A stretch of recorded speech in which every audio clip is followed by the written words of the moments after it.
everyone, I'm Jeremy. Today is day 25 of reading Harry Potter and the Sorcerer's Stone. Let's get started. We are on page 124. Introduced myself?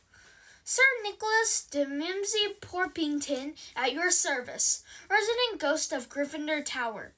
I know who you are, said Ron suddenly. My brothers told me about you. You're nearly headless Nick. I would prefer you to call me Sir Nicholas de Mimsy, the ghost began stiffly. But sandy-haired Seamus Finnegan interrupted. Nearly headless? How can you be nearly headless? Sir Nicholas looked extremely miffed, as if their little chat wasn't going at all the way he wanted. Like this, he said irritably. He seized his left ear and pulled it. His whole head swung off his neck and fell onto his shoulder, as if it was on a hinge. Someone had obviously tried to behead him, but not done it properly. Looking pleased at the stunned looks on their faces, nearly headless Nick flipped his head back on to his head, coughed, and then said, So, new Gryffindors, I hope you're going to help us win the house championship this year. Gryffindors have never gone so long without winning. Slytherins have got this cup 6 years in a row. The bloody Baron's becoming almost unbearable. He's a Slytherin ghost.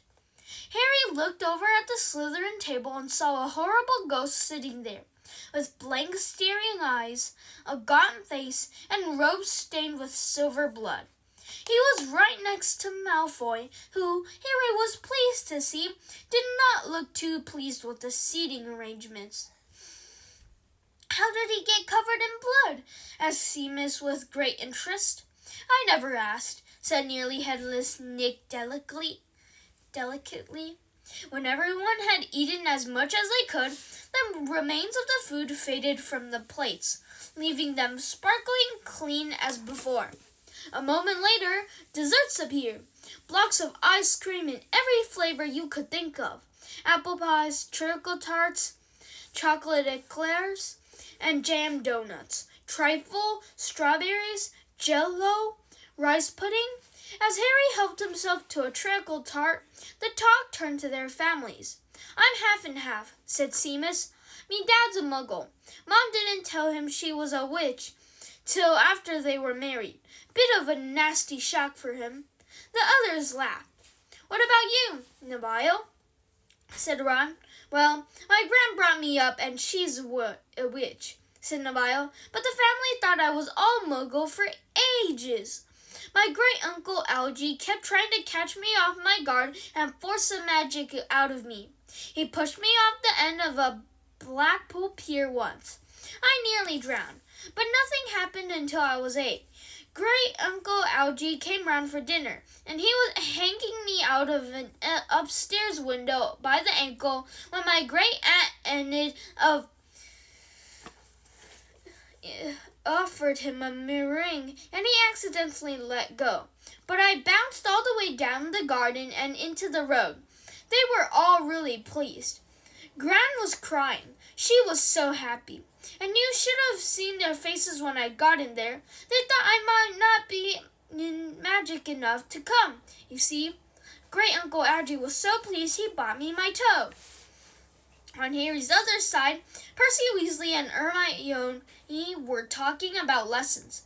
I do hope they start right away. There's so much to learn. I'm particularly interested in transfiguration.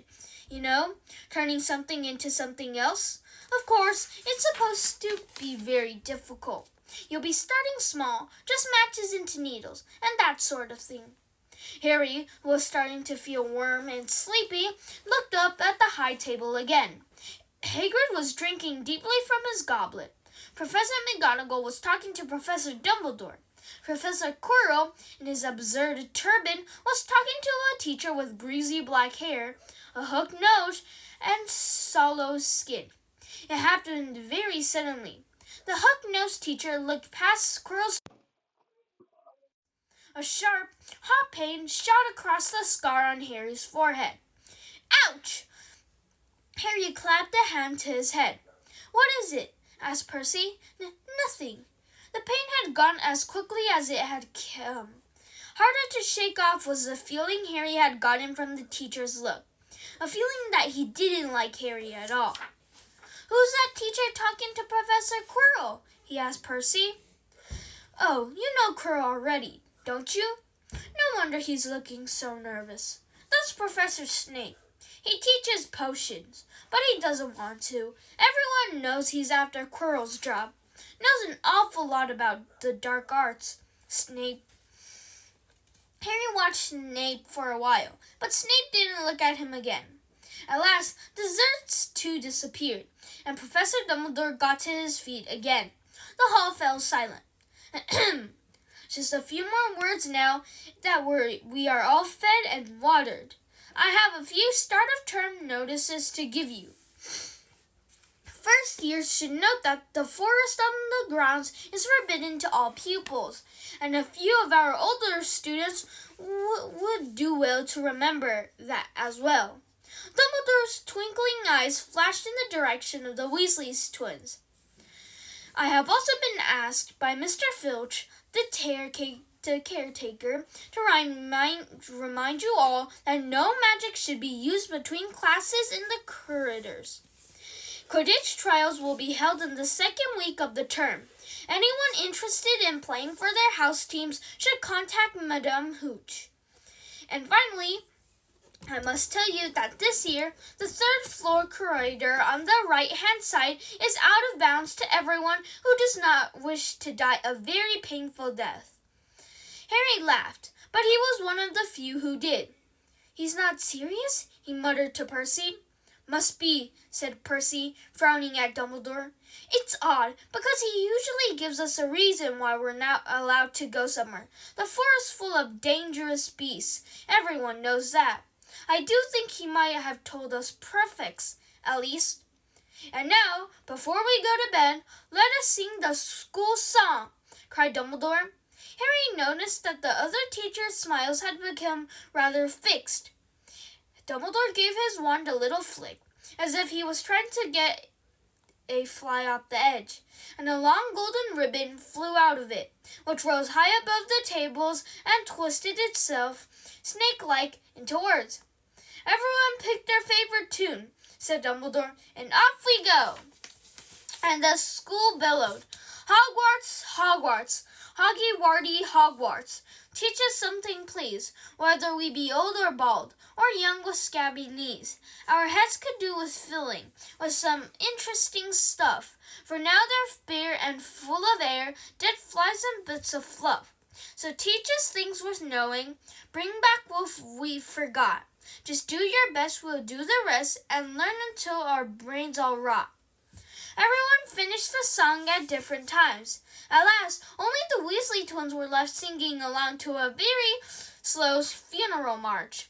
Dumbledore conducted their last few lines with his wand, and when they had finished, he was one of those who clapped loudest. "Ah, music," he said, wiping his eyes. "A magic beyond all we do here. And now, bedtime. Off you trot." The Gryffindor first years followed Percy through the chattering crowds, out of the Great Hall, and up the marble staircase. Harry's legs were like lead again, but only because he was so tired and full of food. He was too sleepy to even be surprised that the people in the portraits along the corridors whispered and pointed as they passed, or that twice Percy led them through doorways hidden behind sliding panels and hanging tapestries. They climbed more. Thank you, everyone. That's all for today. Bye. See you tomorrow.